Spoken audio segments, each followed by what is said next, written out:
chegou a hora da alegria. Vamos ouvir esta palavra que nos guia. Vamos ouvir esta palavra que nos guia. Tua palavra vem chegando bem veloz, por todo canto onde se escuta a tua voz. Tua palavra vem chegando bem veloz, por todo canto onde se escuta a tua voz. Aleluia, aleluia, aleluia, aleluia. Irmãs, paz e bem, hoje é sexta-feira, dia 10 de junho. Nós continuamos então nossa reflexão à luz da carta de São Paulo aos Romanos. Hoje nós vamos refletir o início do capítulo 3, o capítulo 3, versículos de 1 a 8. Que nós possamos então nos deixar iluminar pela palavra e romper com tanta busca de privilégio que marca a vida das pessoas. Que nós possamos buscar de fato o amor de Deus e vivê-lo em nossas vidas. Façamos então a nossa oração.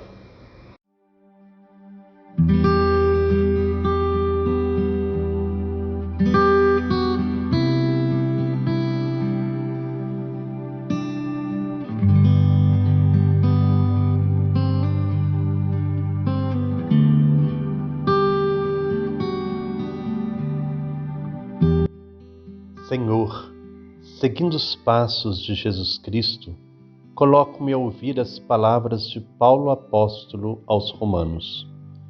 Compreendo que o Evangelho é vossa força a nos salvar, a libertar-nos de nossos pecados. Desejo ardentemente fazer-me discípulo de seu Filho Jesus, anunciando o Evangelho e buscando construir um mundo novo de justiça e de paz. Que vós, Deus da consolação, nos conceda o amor e a misericórdia para termos os mesmos sentimentos de Jesus, vosso Filho, que convosco vive e reina na unidade do Espírito Santo. Amém.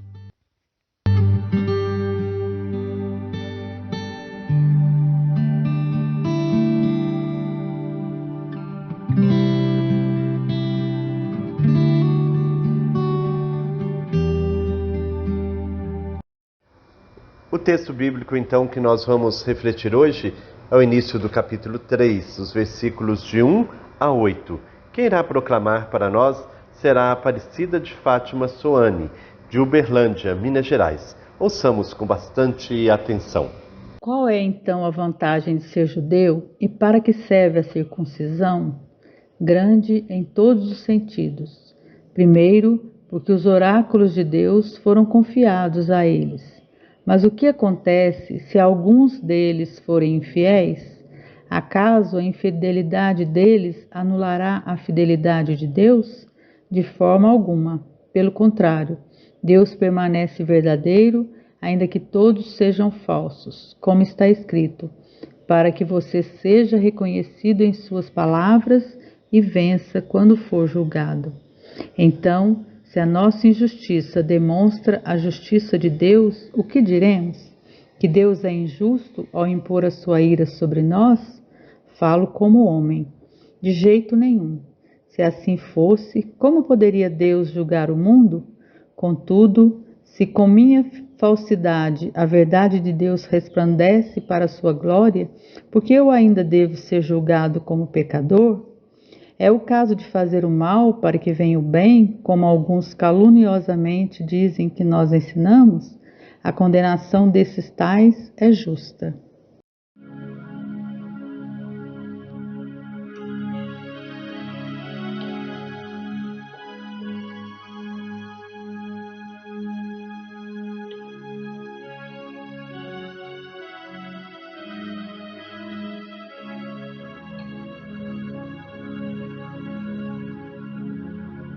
É puro temor do Senhor, imutável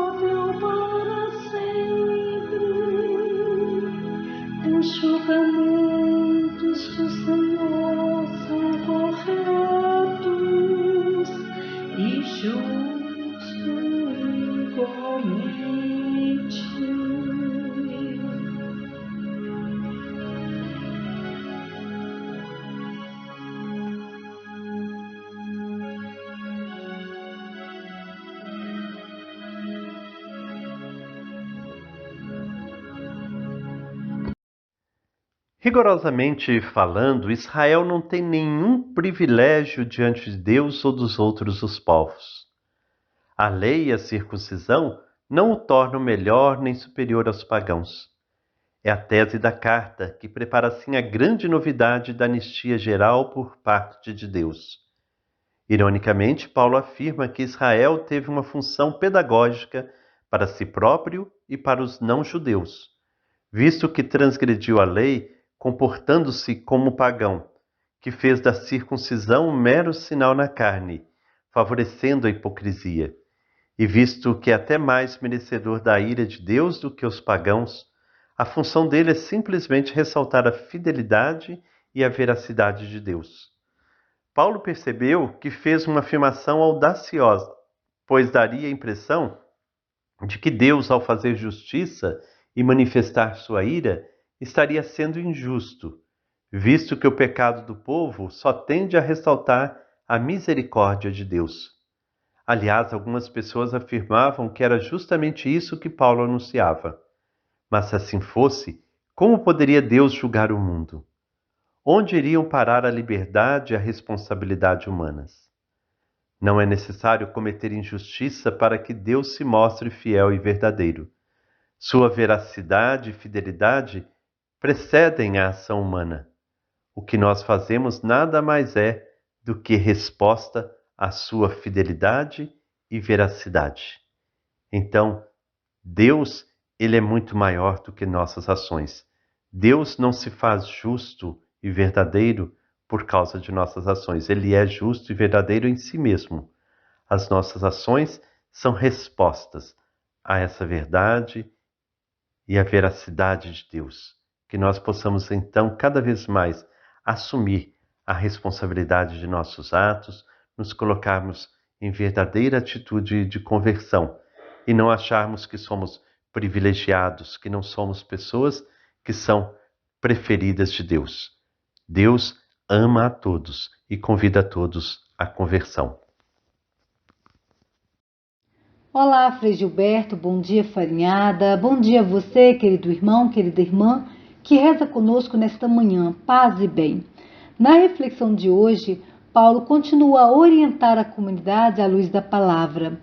Paulo dá testemunho de que Deus é justo e verdadeiro e sua medida é o amor. O amor é a sua essência e constitui a lei maior. Partindo dessa premissa, o que Paulo está querendo dizer à comunidade é que Deus julga a partir do amor. O amor é o ponto-chave para se balizar as ações humanas, independente das tradições religiosas e culturais. Deus é o Deus de todos os povos, sem distinção, e Ele ama a todos. E aí Paulo chama a atenção da comunidade, dizendo que, pelo fato de ser cristã e seguir algumas tradições, isso não a torna melhor e mais importante que os outros, porque o julgamento de Deus se dá pelo amor e não pelas tradições doutrinárias. Esse puxão de orelha que Paulo faz também serve para nós hoje.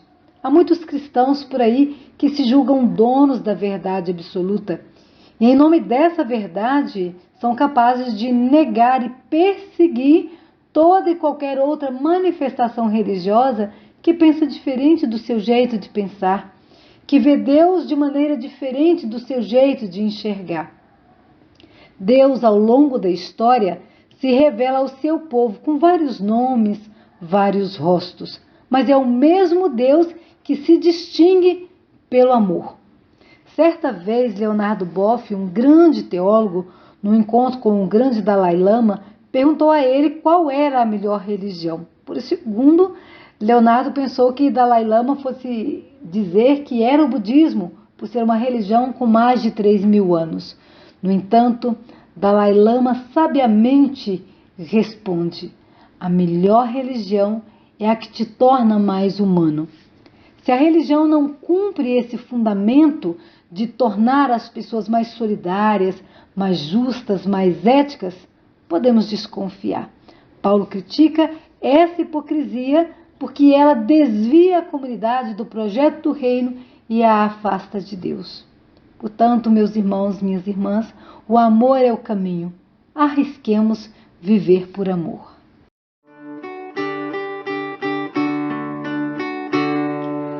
Deus é amor, arrisquemos viver por amor.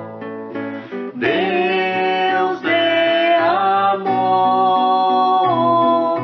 Ele afasta o medo. Deus é amor, arrisquemos viver por amor. Deus é amor, Ele afasta o medo. Chegamos ao final desta reflexão, que ela possa ter de fato iluminado a nossa vida. Não fiquemos correndo atrás de privilégios, porque quando nós buscamos privilégios para nós, estamos prejudicando alguém. Sempre assim, o privilégio é sempre prejuízo para alguém. Então, que nós possamos viver bem, buscando o amor, buscando de fato viver a verdade e a justiça, porque Deus é profundamente generoso para conosco. Que nós possamos ser generosos também com Ele, doando-lhe nossa vida. Então, que o Senhor nos abençoe, em nome do Pai, do Filho e do Espírito Santo. Amém. Paz e bem.